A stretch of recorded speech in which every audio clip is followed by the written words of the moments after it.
నమస్తే. ప్రస్తుతం మనతో పాటు పొలిటికల్ అనలిస్ట్ డాక్టర్ దుర్గా ఉన్నారు. ఆవిడతో మాట్లాడదాం. నమస్తే మ్యామ్. నమస్తే. మ్యామ్, రైస్ సర్వే విడుదల చేశారు. అంటే ఇది ఆఫ్‌కోర్స్ ఇప్పటికి చాలా వచ్చుంటాయి పోల్స్ కూడా. అవును. కానీ ఈ సర్వేలో ఏం చెప్తుంది మేడం? అంటే ఇది Indian political research and analysis అన్నమాట. రైజ్ అంటే వీళ్ళు చాలా కూలంకషంగా, అంటే వీళ్ళు ర్యాండమ్గా చేసేయకుండా వీళ్ళ రిసర్చ్ ఏ రకంగా చేశారంటే, వీళ్ళు ఆల్మోస్ట్ 595 పీపుల్ వెళ్ళి చేశారు. వీళ్ళు శాంపిల్స్ కూడా బాగానే తీసుకున్నారు. చెప్పాలంటే శాంపిల్స్ కూడా వాళ్ళు ఎంత తీసుకున్నారంటే, శాంపిల్ కవర్డ్ యాక్చువల్గా 2,84,237. సో 175 కాన్స్టిట్యున్సీస్ వాళ్ళు విజిట్ చేశారు. ఇంకొకటి ఏంటంటే, వీళ్ళలో మ్యాక్సిమం 0.1 ఒక 1% ఏమన్నా అటు ఇటు అవ్వచ్చు తప్ప చాలా అక్యురేట్గా చేసినట్టు చెప్పుకోవచ్చు. ఇంకో విషయం ఏంటంటే, వీళ్ళు ఎవరెవరిని తీసుకున్నారు అంటే, ఈ శాంపిల్కి ఎవరిని కలిశారు ఒక్కొక్క నియోజకవర్గంలో అంటే, మహిళలను కలిశారు, తర్వాత అన్ఎంప్లాయిడ్ యూత్ని కలిశారు, మామూలుగా యూత్ని కలిశారు, స్టూడెంట్స్, ఎస్సీ ఎస్టీ బీసీ, తర్వాత ముస్లిం మైనారిటీసు, అండ్ దెన్ కౌలు రైతులు, ఇట్లా మొత్తం అన్ని రకాలుగా వీళ్ళు కలిశారనమాట. తర్వాత ఎవరెవరైతే బిజినెస్ పీపుల్, అట్లా మనకి ఎవరైతే ఉంటారో ఒక ఊర్లో మామూలుగా డిఫరెంట్ పీపుల్ ఉంటారు కదా, అన్ని వర్గాల వాళ్ళని తీసుకున్నట్లు లెక్క. దానివల్ల వీళ్ళ సర్వే మనం కొంతవరకు మనం నమ్మటానికి అవకాశం ఉంది.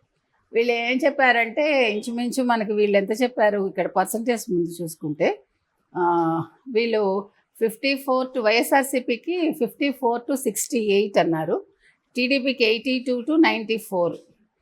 ఓకే, ఇది ఫైనల్ సర్వేగా మనం చెప్పుకోవాలి. తర్వాత జనసేనకి వీళ్ళు 9-13 ఇచ్చారు, బీజేపీకి 0-3 ఇచ్చారు, కాంగ్రెస్కి 0-2 ఇచ్చారు. మనం కాంగ్రెస్ అనుకున్నాం ఒకటైతే ఖచ్చితం మనకు తెలుసు, మరి రెండోది ఇంకో స్థానం కూడా వీళ్ళు చెప్తున్నారు. సో జనసేనకి 13 అంటే పర్వాలేదు, వాళ్ళు తీసుకున్నది 21. అంటే యాక్చువల్గా 18 వరకు అనుకున్నారు. మిగతా సర్వేస్లో మనకు చెప్పింది అయితే 18-20 దాకా ఉంది. So this way that way ఉండొచ్చు మనకి. సో ఓవరాల్గా వీళ్ళు తీసుకున్నది 101-114 కూటమికి అని చెప్పారు. తర్వాత 54-68 జనసేన, 2 అదర్స్ అని ఇచ్చారనమాట. సో ఏది చూసుకున్నా కూడా మనం ఇప్పటి వరకు మనం ఇందాక చెప్పుకున్నట్టుగా చాలా సర్వేస్ వచ్చాయి.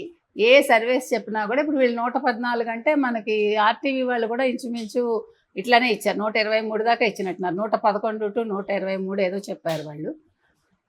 సో వీళ్ళందరూ ఏంటంటే, ఈ రిసర్చ్ వాళ్ళందరూ కూడా వీళ్ళు కొంచెం జర్నలిస్టిక్ అవుట్లుక్ ఉంటుంది కాబట్టి ఆ రకంగా చేస్తారు.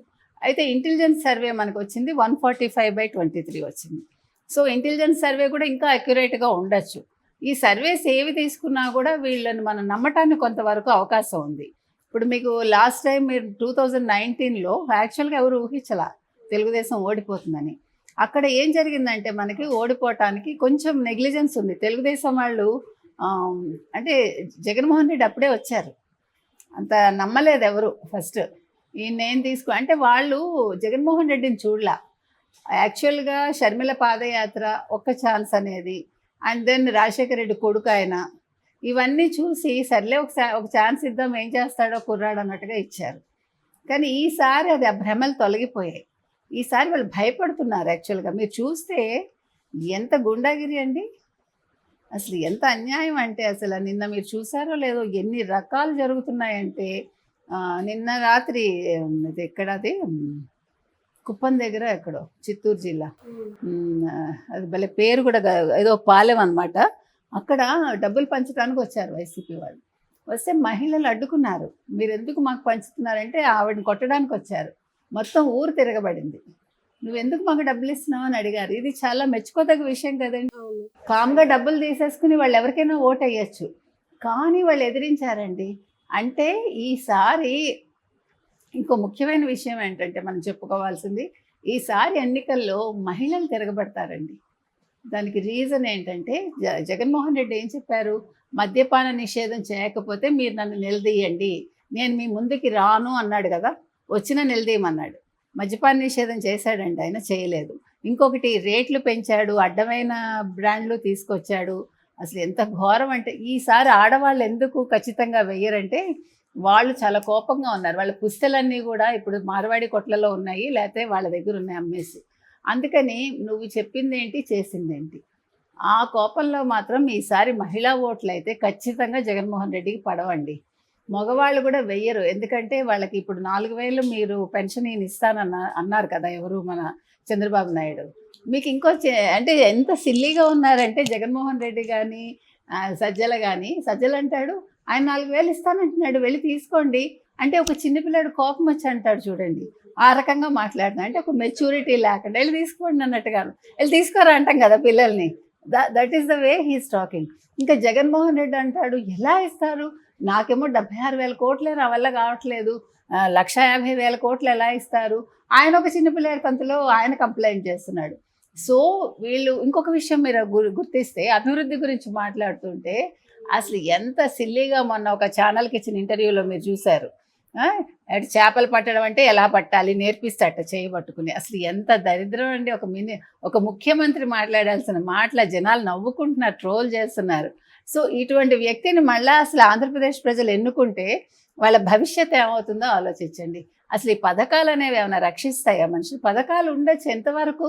మన విద్యా వైద్యం ఉచితంగా ఇస్తే వాళ్ళలో ఒక చైతన్యం వస్తుంది, వాళ్ళు చక్కగా పనులు చేసుకుంటారు, బతుకుతారు, కష్టపడతారు, మనిషికి ఒక బద్ధకం రాదు. దీనివల్ల మనకి ఆర్థికంగా కూడా రాష్ట్రం కూడా అభివృద్ధి పదంలోకి వస్తుంది. ఇవన్నీ ఇంటర్లింక్డ్ కదండి, ఒకదాంతో ఒకటి పెనవేసుకుని ఉంటాయి. అలాంటిది నేను కూర్చోపెట్టి మీకు 15,000 ఇచ్చేస్తాను, రాత్రి మీరు మీ వాళ్ళు తాగేసి నాకు ఇచ్చేయండి అన్నట్టుగా ఉంది ఇది. అసలు ఎంత ఘోరంగా మాట్లాడుతున్నారంటే వాళ్ళు అసలు ఏం మాట్లాడుతున్నారో తెలియదు, వాళ్ళకు చుట్టూ ఉండే అధికారులు ఏం మాట్లాడుతున్నారో తెలియదు. ఈ సీఎస్ చూసారు నేను ఎంత మొహం తగలేసింది కోర్టు. అసలు నువ్వు ఇప్పుడు డబ్బులు వచ్చాయంటున్నావు, ఒక రోజులో ఎలా వచ్చాయి మీకు, మీరు మాకు చెప్పండి డీబీటీకి. అంతకుముందు ఎప్పుడు జనవరిలో వాళ్ళు బటన్ నొక్కి మార్చి 16కి ఇవ్వాలి, ఇవ్వకుండా మరి ఇన్ని రోజులు ఏం చేశారని అడిగింది. దానికి సజ్జలు అంటాడు మీరు కేంద్ర ఎన్నికల సంఘం మీరు మీ విధులు మీరు నిర్వహించండి, మీకెందుకు డబ్బుల గురించి అని అడుగుతున్నారు. అంటే వీళ్ళు అసలు ఒక వ్యవస్థను వీళ్ళు కుక్కటి వేళతో పెకిలించేస్తున్నారు అనమాట. ఆల్మోస్ట్ పెకిలించేశారు చెప్పాలంటే.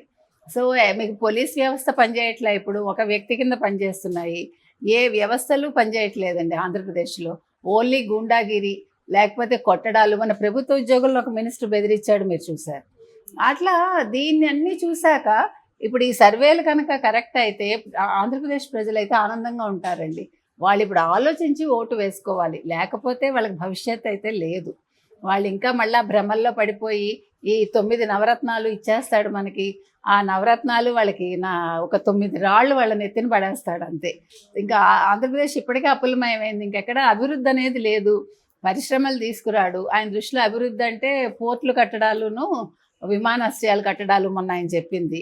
ఇప్పుడు కొత్తగా వాళ్ళు అభివృద్ధి చేశామని అదో కొత్త రాగం అందుకున్నారు 2 రోజులుగా. అందులో చూపించడానికి ఏమీ లేదు వాళ్ళకి, అది చూపించి ఇది చూపించి చెప్తున్నారు. పైగా ఇన్ఫోసిస్ వచ్చిందిట ఇక్కడ వైజాగ్లో. ఇన్ఫోసిస్ రావడం ఏంటి, ఇన్ఫోసిస్ ఒక కార్యాలయం అక్కడ పెడతాడు, అది వీళ్ళు తెచ్చిందే ఉంది. అంటే ఏం చెప్పుకోవాలో తెలియట్లే అభివృద్ధి అని అడుగుతున్నారు అందరూ. సో దానికోసం ఎవరికి తోచింది వాడు మాట్లాడుతున్నాడు.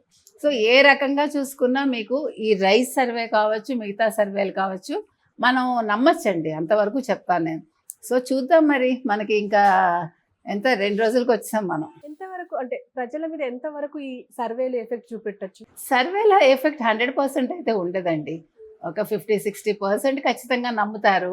కొంచెం ఎడ్యుకేటెడ్ అయితే ఒక 75% నమ్ముతారు.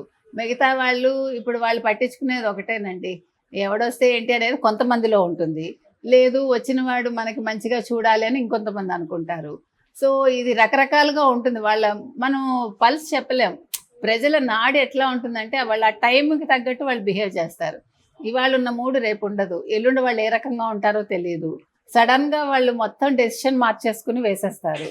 సో ఇవన్నీ కూడా మనం ఖచ్చితంగా ఇలాగే ఉంటుంది అని చెప్పలేం. సమీకరణాలు మారిపోతాయి, కుల సమీకరణాలు ఉంటాయి, మత సమీకరణాలు ఉంటాయి, ఎంత కాదన్నా. ప్లస్ లోకల్ ఇష్యూస్ని బట్టి, లోకల్ లీడర్స్ని బట్టి వాళ్ళ మూడ్ ఉంటుంది. ఏది ఏమైనా ఈసారి మూడ్ అయితే మారిందండి. సో ఖచ్చితంగా లెటస్ హోప్ మరి కూటమికి వేస్తారని అనుకుందాం. ఎందుకంటే ల్యాండ్ టైటిలింగ్ యాక్ట్ అనేది పెద్ద విషయం, వాళ్ళ నెత్తి మీద ఒక పెద్ద కత్తి ఉంది. సో వీళ్ళు ఇవన్నీ గ్రహించుకుని వాళ్ళ ఆస్తులకి ఒక భద్రత కావాలి, మా పిల్లల భవిష్యత్తు బాగుండాలి అనుకుంటే వాళ్ళు కూటమికి వేసుకుంటారు. కాదు ఈ నవరత్నాలు చాలు, మేము ఇది తెచ్చుకుంటాం, ఇక్కడ తాగుతాం, మా జీవితాలు ఇలా వెళ్ళిపోతే చాలు అనుకుంటే అక్కడ వేస్తారు. Okay ma'am, thank you.